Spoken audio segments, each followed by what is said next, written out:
In today's video, we're going to be covering the most optimal descent path, configuration, and speed for a jet transport aircraft. When we talk about the most optimal, what we're really saying is the most efficient. What is going to give us the lowest amount of trip fuel or the least amount of fuel that we're going to burn to get to our destination when it comes to descent planning. Why is it so important that we understand the most efficient way to conduct our descent and in general minimize our trip fuel? Well, there's a few reasons, but firstly, monetarily, it's very important. We want to make as much money as we can. We want to minimize the fuel bill for whoever's fronting the bill for all that fuel that we're burning.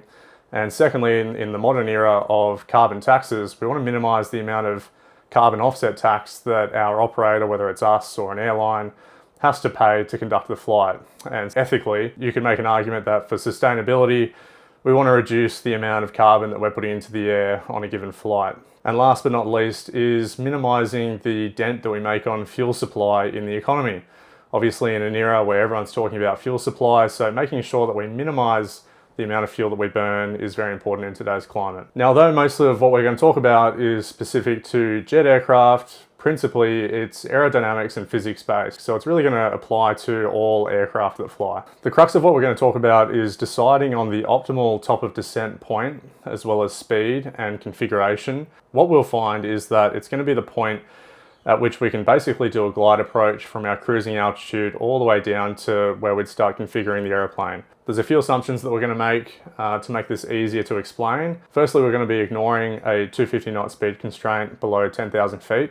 And secondly, we're going to be assuming that the descent is conducted at 280 knots. What we're going to find is that the optimal top of descent is going to be from a position in cruise where we can reduce the thrust levers to idle, fly at roughly 280 knots, which is close to our minimum drag speed, with a clean wing. So no speed brake, no flaps, and we're going to maintain that speed all the way down to where we'd start configuring. A second scenario that we're going to talk about is delaying our top of descent and actually doing a speed brake descent, which is going to be much steeper, and it's going to give us more time in the cruise at our cruising speed. We're going to prove that this is actually not the most efficient way to descend the airplane, but there are some use cases where we would actually choose to do this, and I'm going to save that to the end of the video. Now, if you're new to the channel, first off, welcome. My name's Tom, I run B73, and on this channel we cover all things aviation technical theory, as well as industry analysis and content to do with careers in aviation. If at the end of the video you did enjoy it, make sure to like and subscribe so that other people like yourself might be able to get a chance at viewing it and gain some value. Now, before we start getting into the theory, there is a caveat for all of this, and that is that the diagrams and the figures that we're going to use are for explanatory reasons only. They're uncontrolled. It's based on really ATPL aerodynamics, as well as things that you would find in flight crew training manuals for Boeing aircraft. So that said, consult your controlled operational manuals before applying any of these principles. Now, to understand fuel efficiency, at the core of this, we need to first understand drag. The reason we need to understand drag is because it impacts our specific ground range, which is the amount of fuel that we're going to burn per nautical mile. Here we've got one of the most fundamental charts in aviation, and that is drag versus speed. What we'll find is that based on different speeds, we're going to be increasing our parasite drag at the same time as decreasing our induced drag. Parasite drag, which is made of form, friction, and interference drag, is basically the drag of the aeroplane from forcing air out of the way. Friction drag is basically the stickiness of the aeroplane. So it's the friction of air particles that are trying to stick to the airframe. We try and decrease this by having slippery, smooth surfaces. And lastly is interference drag, which is basically the joinery, so the parts of the airplane that join parts together. And secondly, we've got induced drag, which is a byproduct of producing lift. Now, the point at which we've got the lowest amount of drag possible is our minimum drag, and also known as our max coefficient of lift and drag. Now, the point at which parasite and induced drag reach their minimum total combined amount is our minimum drag point, and it also represents our coefficient of lift drag max. The reason why this is important is because the coefficient of lift drag max, or CLD max, is also the point at which we have maximum endurance. Modern airplanes help us figure out this maximum endurance speed by, on Airbus, giving us a green dot speed, and this is represented on the speed tape on the PFD, Or on Boeing, we can find it on the holding page, and that's represented by best hold speed. Roughly speaking, this is usually in the order of 210 knots, and that's at a weight that's roughly max landing weight or slightly below. Endurance is kind of helpful for holding where we just need to stay in the air for as long as possible, but it actually doesn't really help us when we're trying to fly as economically as possible in a specific ground range metric. The way that we can make our maximum endurance speed relevant to minimizing our fuel per nautical mile is by turning our maximum endurance speed into our maximum range speed. And what we know is that if we multiply our speed for minimum drag by 1.32, we achieve our specific ground range. This is not an exact figure, but you'll find this in aerodynamics books where, roughly speaking, most of the time for jets, 1.32 times our minimum drag speed represents our maximum range speed. So we know that our maximum endurance speed is 210 knots, represented by either green dot or on a Boeing plane, it'll be on the hold page, best hold speed. We also know that roughly 1.32 times our maximum endurance speed is going to give us our best SGR speed. That's going to be our minimum fuel flow per nautical mile. What does that work out to be in this case? 210 times 1.32, we get 277 knots. And this just so happens to coincide very closely with what Boeing and Airbus recommend in their FCTMs at what speed planes should be descended at. So we now know why we usually descend at 280 knots. Let's now talk about our descent path. We now know that the aeroplane should be descended at 280 knots if we want to maximize our specific ground range, which is minimizing the amount of fuel that we're burning per nautical mile for our descent. Now let's talk about configuration and our descent path, because we kind of have two options here. The two options I'm going to talk about are descending at clean 280 knots with quite a shallow descent path. And we're going to compare that to actually delaying our descent point, staying in the cruise longer, and then descending with the speed brake much more aggressively, much steeper. Now the argument for this case, and somebody raised this in a comment from a previous video, is that if we delay our top of descent and we make this aggressive, steep descent with full speed brake out, we're spending more time in the cruise. And what we're going to find out is that, yes, you will actually stay in the cruise for about 5 minutes longer. Now, although you will marginally get to your destination slightly quicker, what we're going to discover through some figures from our flight crew training manual is that we're actually going to be increasing our total trip fuel regardless of the fact that we're getting there a little bit quicker using speed brake and doing a steep angle of descent. Now, first, to understand what speed brake actually does to the aircraft, let's take a look at this chart. And what it's going to show is the impact of speed brake on our coefficient of drag and lift. And what this chart explains is that basically for any degree of lift,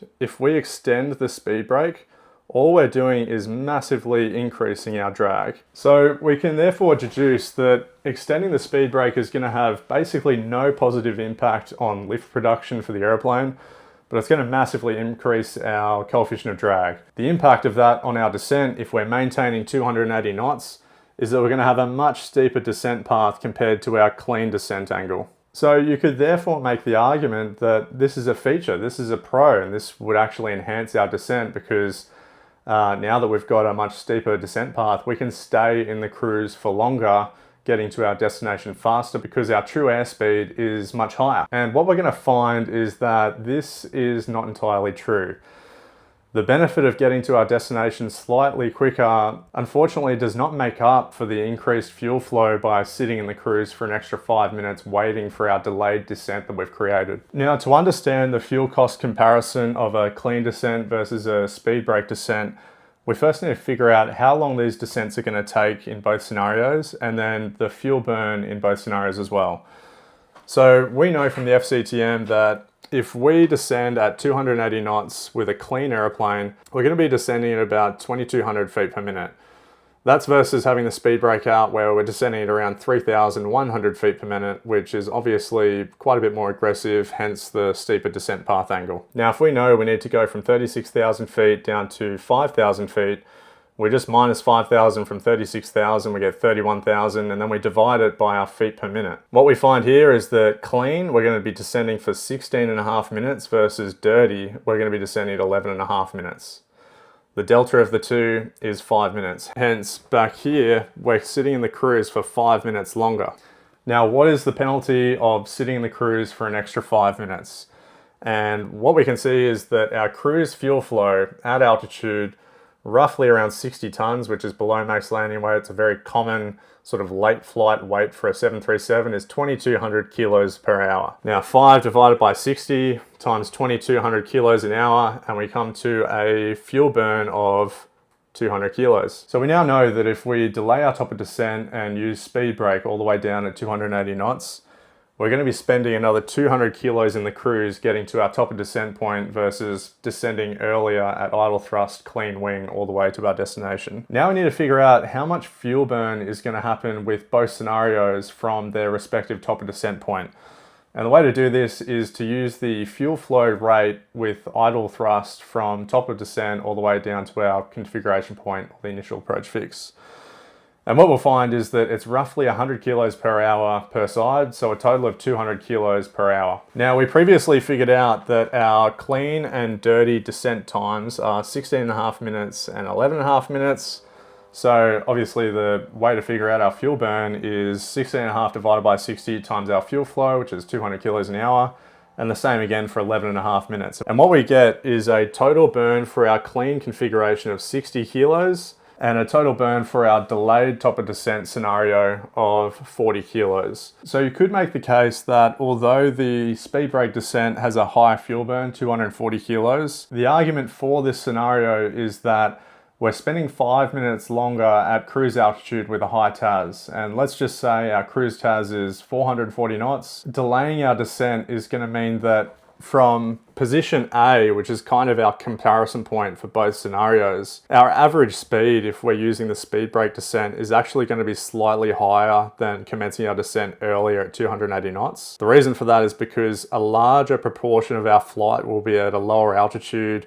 Lower altitude represents lower TAS, but it's not a significant amount of time. Delaying our descent by 5 minutes might mean that we're diluting our total descent time by about 25% with a higher TAS. And by doing a little bit of math, you can figure out what the average TASs would be in both scenarios as well. It's pretty hard to get this exact, but an average TAS from position A, which is back here, which is really where we need to compare the two descent profiles against each other from. Average TAS doing the speed brake descent is going to be around 400 knots. That again is a dilution of our cruise TAS, which is 440 knots. We're staying at altitude for longer at cruise speed and then descending at 280.78 all the way down. That's versus doing this idle descent where our average TAS is probably a bit lower, around 360 knots. Now, although there's a difference between these two profiles of 40 knots in TAS on average, the difference in those speeds over our descent distance, which let's just call our descent distance 110 nautical miles, it's only going to mean about 2 minutes worth of flight time. And as we just proved before with our idle descent fuel flows, we're only burning about 200 kilos an hour at our idle descent. So although we can get to our destination maybe 2 minutes quicker if we sit in the cruise a bit longer and then go full speed brake all the way down to our initial fix, what we realize is that you're comparing that against a descent profile that's barely burning any fuel anyway. It's doing an idle descent, only burning really about 1/10 of what its cruise fuel flow is. So the benefit is negligible, especially when we just come back and compare our total fuels for descent. So with some descent times as well as fuel flows, we've now proven that the most economical way to get an aircraft from cruising altitude down to the point at which it starts configuring